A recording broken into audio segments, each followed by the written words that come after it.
次に、編集で一番思い出に残っている動画は大塚さんなんですか？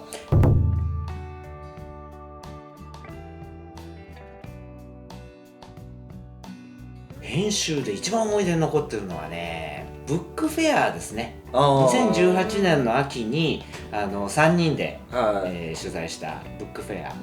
あれは実は機材のちょっとしたトラブルがあって、いわゆる音ずれって言って、その口の動きとそれから聞こえてくる音がちょっとずれちゃった時があったんですよ。でもそれを編集始めてみると、うまく修正する仕方がすぐに分かって、でそれでこう次々に修正 しながらそのカットをつないでいくってことができたので、だからすごくすっきり最終的には編集ができたので、それがやっぱり思い出に残ってます。ブランカは特にない編集とか全然してないから。たまにね、編集してる時はボイスオーバーでこう、例えば去年じゃなくて一昨年の動画なんかでは山口県防府市の取材に大塚さんがホストタウン取材行った時に、ブランカが種田三等家の詩を読むっていう自由律俳句なのかなあれは本当に助かった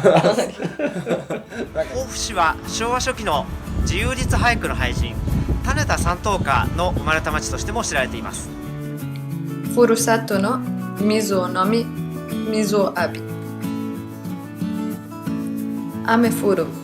ふるさとは裸足で歩く。なんかいい声してて日本語上手だな僕らなんですか、カメラを持ってると、特になんか iPhone でこう撮影しててこういう風に撮ってると、なかなかこうなんですかね、撮ってはいるんだけど本物の映像って見てないんで、なんか明るさをこう気にしたりだとか、ピント合ってるかなとか、そこだけにこう集中してるんで、あ、こんなの撮ったっけみたいなのが結構あるんですよね。ありますね。でその中ですごく記憶に残ってるのが編集してる時にニコラ・テスラ博物館の動画なんですけど、ブランカがこう蛍光灯を持って、そのニコラ・テスラっていう有名な科学者のこう蛍光灯を持ってテスラコイルがビーッと動くと何もつないでないのにこう蛍光灯が光るっていう、あれをやっぱり編集してる時に生で見てないから、カメラ越しに見ててこうあれしてるからやっぱりニコラ・テスラすごいなって、思った。ただ音がバリバリバリってすごい。そうですね、あれはびっくりしちゃいますけどね。あとニコラ・テスラ博物館で思い出したけれども、私はちょっと痛い思いをしたんですよ、あの時。どうしたんですか？皆さんが2人が行こうっつって最初の開始のレポート終わった後のカットで、後ろから門を開けて、それを2人の後ろを私が手持ちのカメラで歩きながら追っかけていって博物館に入るっていうカットだったんですけど、そうですねもう十分に開けてくれなかったので2人が挟まれましたごめんね。そうですね、その映像もあるんでぜひ今ご覧ください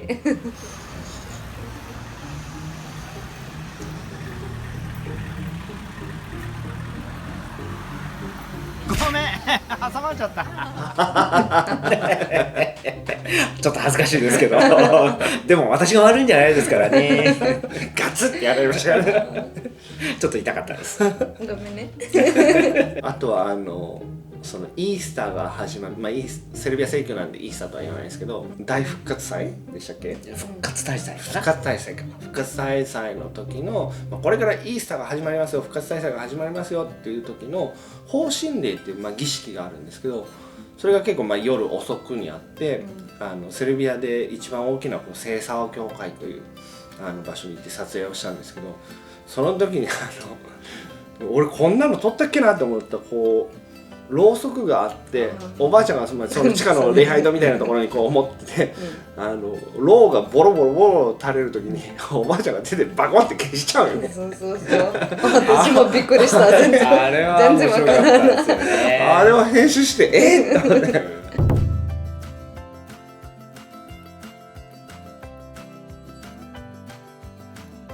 はい、次がですね、撮影で一番楽しかったこと、楽しかった動画って何ですか？一番楽しかったの何かな、どれも楽しかったんですけどねそうですね。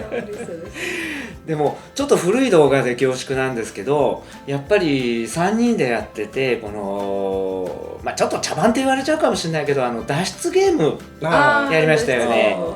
ああいうの1年に1回ぐらいはなんかやりたいな。フリーメイソンの脱出ゲーム。ちょっとみんなで役者になってね、そうですね。お芝居みたいな感じで。そうですね。あれはこう一つ一つのヒントをこうあれしながら。僕手伝おうとしたんですけど、ブランコ IQ 高いんでなんかタチはあっち行っててみたいな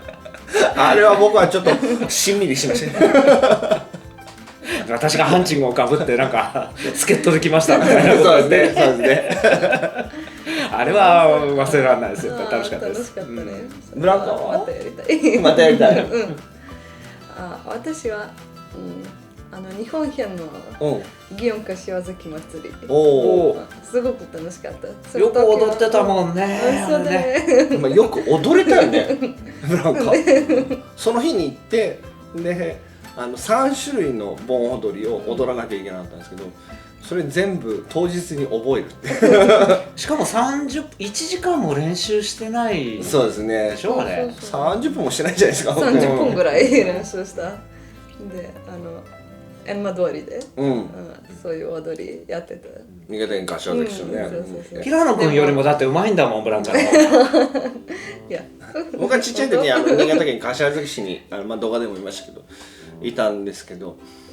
そのなんですかね、ちっちゃい時に生まれ育った場所をこう3人で一緒に行って、しかもこう動画を撮りながら、仕事として行けるっていうのがすごく嬉しくて、で結構柏崎のその市役所で手伝ってくれた方がもう何でもやっていいよっていう形だったんで、結構僕が本当に今まで生まれ育ったところをこう2人に見てもらうような感じの動画を撮ったんですけど、なんかすごく嬉しかったですね。ちっちゃい時にばあちゃんと一緒に食ったラーメン屋も行きましたし、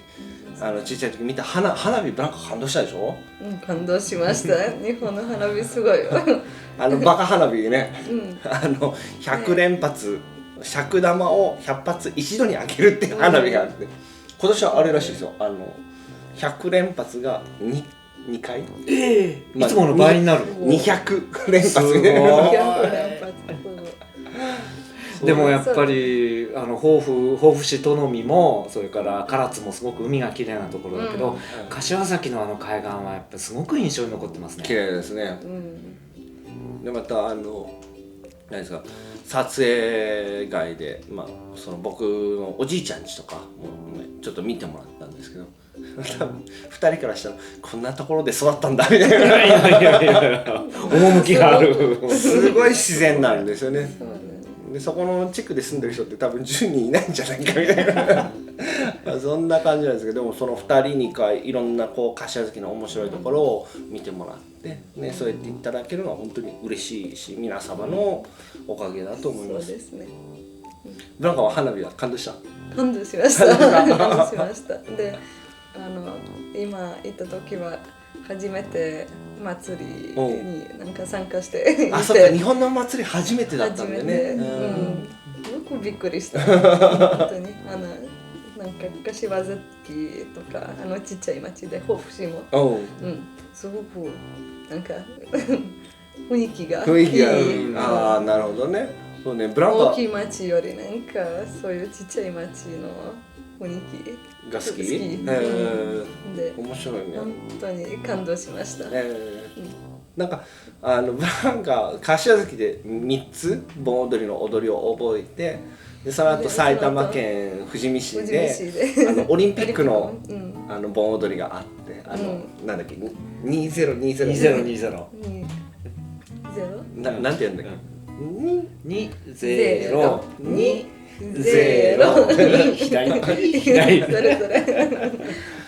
でそれを踊って、で山口県防府市に行ったらまた防府踊り踊って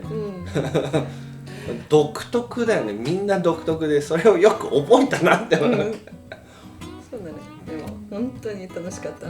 特にハッピーもすごい似合ってたし。ハッピー特に新潟県柏崎市の映像を見ていただくと分かるんですけど、ブランカが上手で、僕はすごく踊りとか下手なんで、まあ、撮影してて分かりましたそうですよね。で山口県防府市に行った時はもう僕は踊りたくないと思って2人に踊ってもらって僕はもう撮影する側で大塚さんに僕の代わりに踊ってもらってでもこの3人の中でブランカが一番上手だったけど上手でしたね本当に確かにそうね、それは思い出に残るね、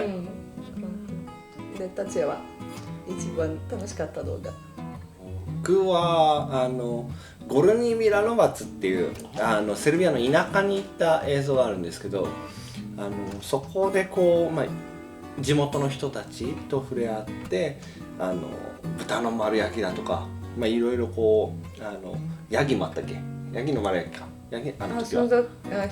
羊の丸焼きか、羊の丸焼きを取ってで、まあ、その丸焼きが出来上がるまでにちょっとお前近くをドライブしようかって言われた時にもう100年ぐらい前のようなね車に乗せられて100年前ラウンドローバーあれ50年ぐらい前か50年ぐらい前のボロい車に乗せられてその荷台に乗りながら近くの教会まで行ったんですけど、もう道がこんなんででその日の夜に多分動画だとパート5ぐらいだと思うんですけどホタルを見たんですよね、なんかブランコパッてやってホタルが捕まっちゃったんででホタルを見た時は本当に感動したね、初めて時ホタルを見て本当すごく感動したけど、ブランコこうやってホタル捕まえて、ねホタル捕まえたってそれは初めて私も見たけどそうだ、トトロのなんだっけマックロクロスケを捕まえたような感じで捕まえたまあ今日本もね随分水がきれいになってまたホタルが戻ってるっていうけれど、でもセルビアはやっぱりすごく自然がまだまだ日本に比べてもきれいなところなので、ホタルとかこう、ね、夏の夜に、そうですね、出会える機会が多いところだと思いますね。本当に時は自然も残ってて、すごくいいところだな、なかなか日本でメディアで紹介したりは